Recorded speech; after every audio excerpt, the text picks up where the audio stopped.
dig at his players, just going a bit like that team without run out, that kind of stuff. Yes. That can sometimes be actually more brutal to a player sat in a changing room than actually getting a bollocking. Yeah. So he's obviously a genius at what he does, and we'll see what happens. And obviously, and this is the great thing about doing this podcast with two ex-pros like yourself, because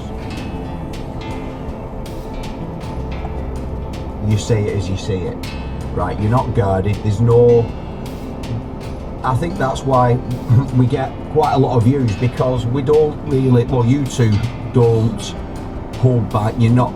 It's not like, oh well, I'll say this because, you know, I know that person or whatever. And you said some things the other week, which I've got to say, when we were sat here having the crack, I didn't think it was that harsh. This stuff about Martinez. What are you talking about? Yeah. Now, obviously, a lot of the football influencers and the press pick up on certain things and they run with it, and it kind of exploded, this one. So I remember us chatting about the game, and you were saying Haaland will could just blast past Martinez. You were saying he'd pick him up, put him under his shoulder, run past him. But again, it's just the crack. I think with that, right, first and foremost, he was brilliant on the day. Yeah. And fair play to him. And he's gone out and he's gone man to man against probably the best centre forward in the Europe, in the world, possibly. Him and Harry, to be fair. And they were brilliant. So we'll come on here now and go, brilliant, well done, everyone's done really great. But that's what's expected, a Man United player on a derby day. But brilliant, he's done really well. For me, we're a podcast, we talk about like three lads in a pub having a talk conversation. Yeah. We're not on Sky doing commentary on a game. It's tongue in cheek. It's quite obvious that Haaland's not going to pick him up and run with it. I mean, it's fucking obvious that. It's figure of speech. And I just think when someone gets so upset about someone in a media or a podcast saying something about it, to come out and start basically saying they can say what they want and doing that after a game, and what else, they come to my house and all that. It's like, fucking grow up. I'll tell you something. I'd like to see you knock on his door. I don't think he'd have that attitude. Well, it's literally, you know, if you're gonna get so emotional about someone saying something about you and come out and react, you should be at a big football club. I'm telling you now, you're going to get that for the rest of his career at Man United, because you're going to get your ups, you're going to get your downs. I got so much crap when I played at Man United and Newcastle, but then the next week you get your plaudits and you get clapped at. There's no reason. There's no personal issue with us, with Martinez. Any job you do that's in front of the cameras, whether you're a bloody athlete, footballer, actor, whatever you're doing, that's part of your job. We all have to put up with it. But I honestly didn't see anything that I'm like going, hang on a minute, this is a bit stormy. But you're here having a conversation like we're having a chat like three lads in a bar. Other people see it as this big, like you're on Sky Sports doing bloody commentary about it. That's not the effect we're trying to have. We're having a chat and it's just tongue in cheek, and I just feel it's really sad that someone gets so upset about something like that. I think that is the point. It is very much tongue in cheek, everything we talk about. Now look, I think the point we were trying to make was physically that they are a mismatch. Now look, possibly they could have worked a bit better, I don't know. It doesn't sound brilliant when you watch it back, but again, as Nicky said, we're just having a laugh about it. And like, if it was about you, you probably would be upset, but as Nicky said, you've got to give him credit, it was brilliant on the day. Well, he said, and I don't know if this is to you, Nicky, or you, Scholes, but it says, Martinez said, no, honestly, he can say whatever he wants. I told him already, if he wants to say something to me, he can come to wherever he wants, to my house, wherever, I don't care. And I think for me, respect. I respect the relations when they want to help the club, because everyone can talk on the television, but when you see here face to face, no one says anything in your face. So for me, I don't really care what they say, which in my mind, he does care. Yeah, look, we exchanged messages on Instagram quite some time ago. You did? Yeah. Oh, didn't know this? Yeah, he weren't happy with something I said in the past about a car. You know, I can't remember what it was. And he just said he'd lost all respect from it. I wouldn't have said this normally, but he's come out and said stuff, so why not? Yeah. He said he'd lost all kinds of respect from me. And as Nicky said 2 minutes ago, said, Man United, probably the biggest club in the world at some point, as we did as players, you are going to. from criticism, you've got to deal with that. Look at the stuff Bex went through. Well, exactly, you have to deal with it. I don't remember Bex ever fighting. Can you imagine being 18-year-old kids and having someone as big and as massive as Alan Hansen saying what he said about us? It's that crying. 18, 19 years I was 18, I wasn't 26, 27. I didn't want to go out of the house for fucking weeks. But when you man up and you go and prove people wrong, it fuels you. And I think we have to take a bit of credit for Martinez's performance.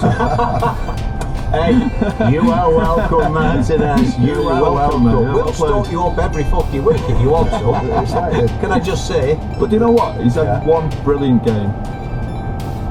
And when you start talking or shouting your mouth off, this game has a habit of coming and biting you back on the arse. I will look. I might change my. I haven't changed my opinion yet. But I still not sure that you can win a league with him. He's got to do it over a period of time. What he did on Saturday, brilliant. Yes, but you've got to do that now over a period of time to show you can win the league. They've got a big game at Arsenal on Sunday, so how long has he been out for before yesterday? Been a long time. Yeah, that's so many injuries. He's not playing many games. With injuries, he had some really unlucky injuries. And look, I don't know him personally, I've never seen him, so I don't know how he can say what he say. When he sees us face to face. I actually sent him. I sent him my phone number on that chat we had, and I've not heard anything. I haven't seen him. And actually, you knock on the house. 50-year-old years of age, nobody knocking on someone's house saying can have a chat. Yeah, it's just ridiculous. And it's just all it is like it's just if you're gonna get that precious, you better be shit on every week. And that's the trouble now, isn't it? Because if he strings a run of games together, say like 7 or 8 games, staying fit, which we hope he does. We'll hold our hands up, saying brilliant. Exactly. By the way, I promise you now, Paddy, and it's true. I was watching the game with about 30, 40 people, and I was edging my seat. I'm jumping up. I'm going, fucking brilliant, Harry, great Martin. I'm not going to sit here and go, I hate him. He's a Man United player. But you have an opinion. Yeah. And my opinion is, Haaland, against any centre back in the world, is going to fucking bully them. 9 times out of 10. Now, if he didn't play well Saturday, Martinez and Harry were brilliant. Like, both of them were unbelievable. It's like you say, you could do it to Rio. You could do it to Rio. Yeah, but do you know what as well? If you look at, let's just take Harry as an example, right? Loveliest lad ever. He's had some proper abuse. Yeah. And that's the way to handle it, the way he's come through it, and look at him, he's on there, he's starting, and you're going, fans are on side, that's how you do it. Exactly, and that's the way it should be. Now look, when we got stick as players, you look at it and you remember, I think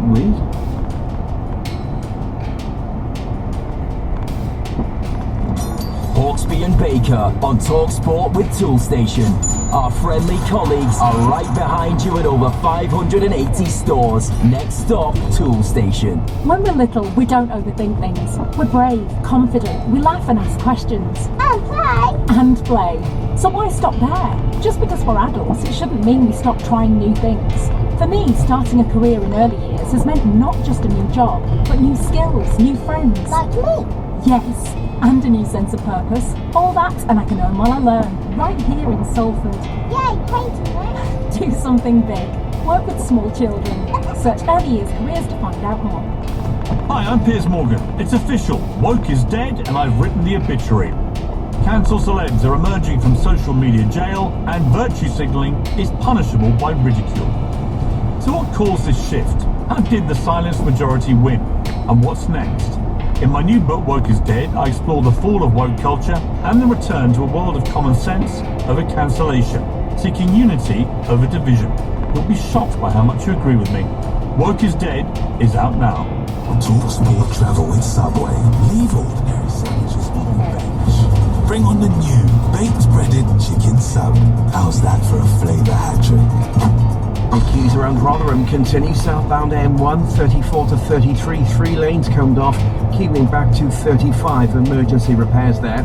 Northbound M6 Thelwall Viaduct up towards 21 Woolston queuing, a breakdown there, 2 lanes out. M48 Severn Bridge eastbound to Wales to England is currently closed, emergency repairs. And the westbound M4 just after the M25 at 4B, all the traffic being held in queuing, there's a collision there. I'm Jules Buckley. Hey Sainsbury's, any way you can save me a few quid on my weekly shop? Well, Jane, try your Nectar prices. Every week in your Nectar app, you can unlock up to 10 personalised discounts on things you love at Sainsbury's. And Jamesbury's, if you will. Sounds like my kind of place. Get personalised discounts with your Nectar prices. That's good food for all of us. Sainsbury's. 18 plus Nectar app required. Unlock up to 10 your Nectar prices weekly. Available in supermarkets, online and in locals with Smart Shop. T&Cs apply. How to Win the World Cup is the podcast that breaks down football's biggest tournament with the people who've actually won it. Greats like Cleverson and Emmanuel Petit tell us what it really takes. All the while they're interrupted by comedians like Alex Brooker, who's confident he could have done a better job himself. If you love the World Cup, this is the podcast for you. How to Win the World Cup, available now wherever you get your podcasts. No medals required. And the latest episode of How to Win the World Cup is available now. Matt Ford and Alex Brooker, they speak to the French World Cup winner Manu Petit, who reveals that he had a premonition before the tournament that France would win the final at home against Brazil. Oh, gosh, well done. Long time ago, I said France would organize the World Cup in 1998, and then France will win the World Cup 2-0 against Brazil in final. When I said that, 10 years before that, in the press, people were looking at me, this guy is crazy. That's what you'd said that? Yeah. You saw it coming? We called that a premonition, right? But you had a genuine premonition of it? Yeah. How? What? Vivid? Yeah. Clear in your mind? Even now, when I try to explain it, people think it's... What is this? This is the truth, this is reality, and there is a proof, in the newspapers, long time ago, before France was designed to organize the World Cup. So this is the proof that it was not meant after the organization, it was before that. He got the score wrong though, didn't he? Yeah. he said it was going to be 2-0. So there we are. He probably thought, he wasn't going to score that third goal. But there we are. That is Manu Petit, Alex Brooker, Matt Ford. Don't forget to head over to the TalkSport YouTube channel or listen on the TalkSport app. So, yes, we're off to Benidorm now. Oh, that's nice. Where I think we've seen in the past that there's a mass exodus because as the prices have gone up, certainly at the Cheltenham Festival, more and more people have just decided to go there and have a much cheaper week, catching a bit of sun and watching the races.